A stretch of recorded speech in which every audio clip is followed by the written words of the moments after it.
हम ये कैसे पक्का कर सकते हैं कि न्याय सबके लिए एक जैसा हो, निष्पक्ष हो?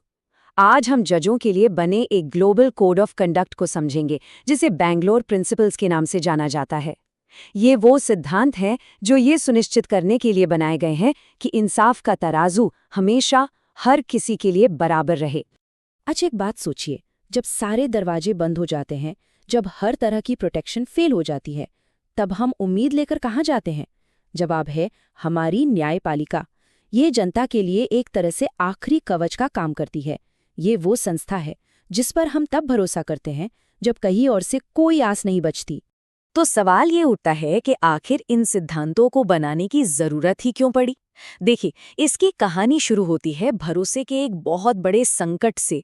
एक ऐसा संकट जिसने दुनिया भर के जुडिशियल सिस्टम्स को हिलाकर रख दिया था। ये बात है साल 2000 के आसपास की। यूनाइटेड नेशंस की एक रिपोर्ट आई और उसने एक बहुत ही चिंताजनक बात सामने रखी। रिपोर्ट ने कहा कि भाई दुनिया के लगभग हर कोने में, बहुत सारे देशों में लोग अपनी ही अदालतों पर से भरोसा खो रहे थे।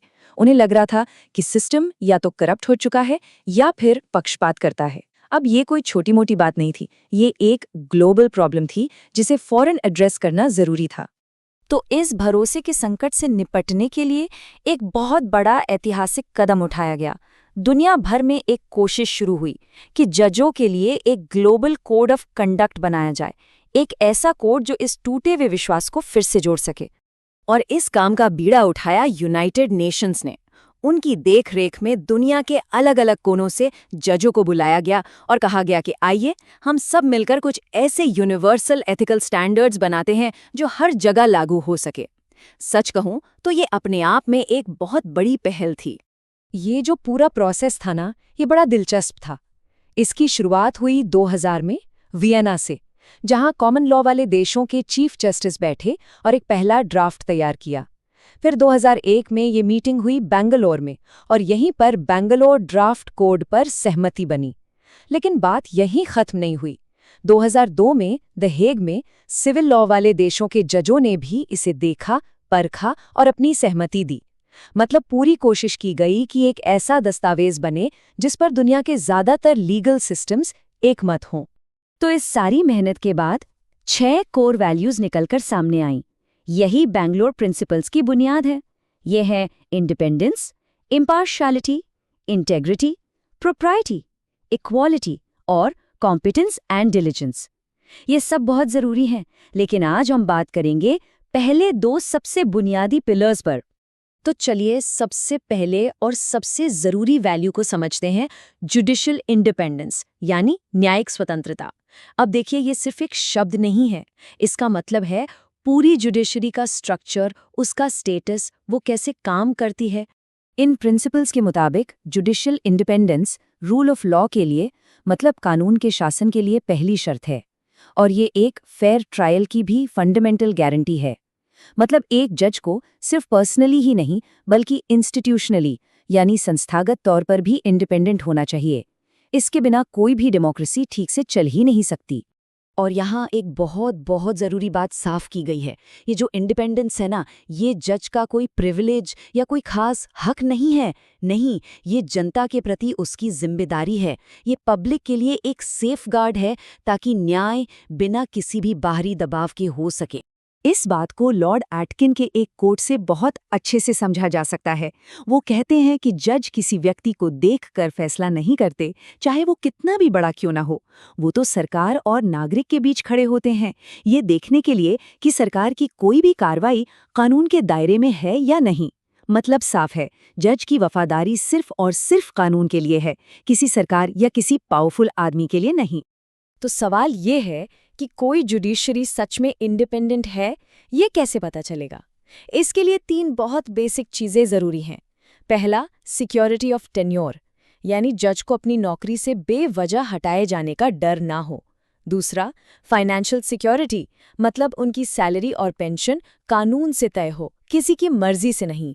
और तीसरा, इंस्टीट्यूशनल इंडिपेंडेंस, यानी कौन सा केस किस जज को मिलेगा, इस तरह के एडमिनिस्ट्रेटिव मामलों में कोई बाहरी दखल ना हो।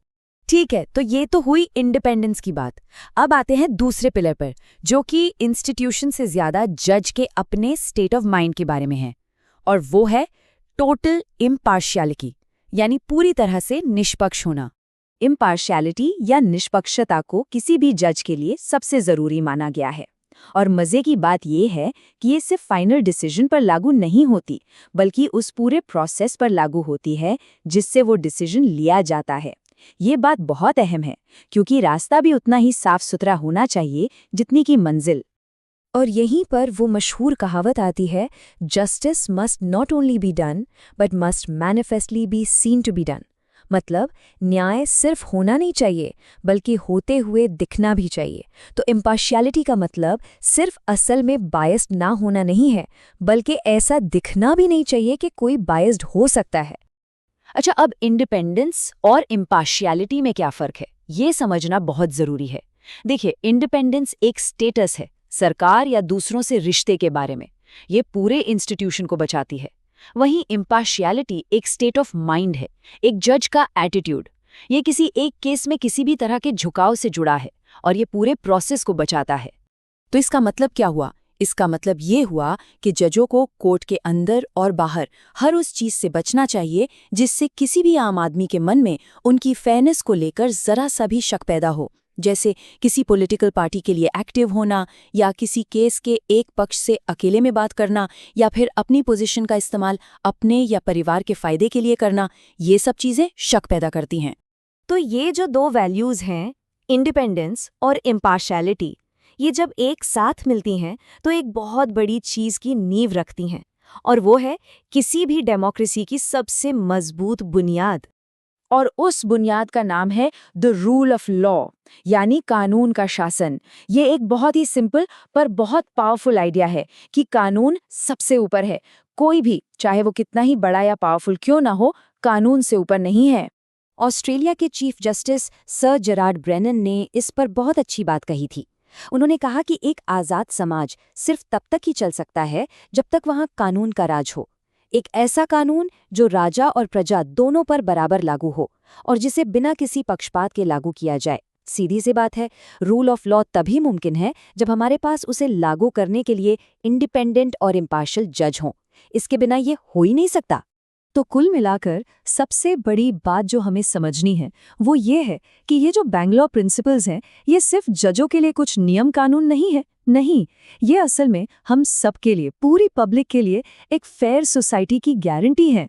ये स्टैंडर्ड्स इसीलिए ज़रूरी हैं क्योंकि आखिर में ये हर एक नागरिक के हक और उसकी आज़ादी की रक्षा करते हैं। तो जाते जाते बस एक सवाल, अगर कोई जज इंडिपेंडेंट और इम्पार्शियल यानी स्वतंत्र और निष्पक्ष नहीं है, तो क्या उसके दिए गए फैसले को सच में न्याय कहा जा सकता है? इस सवाल पर जरूर सोचिएगा, क्योंकि इसका जवाब ही हमें जुडिशियल इंटेग्रिटी की असली कीमत बताता है।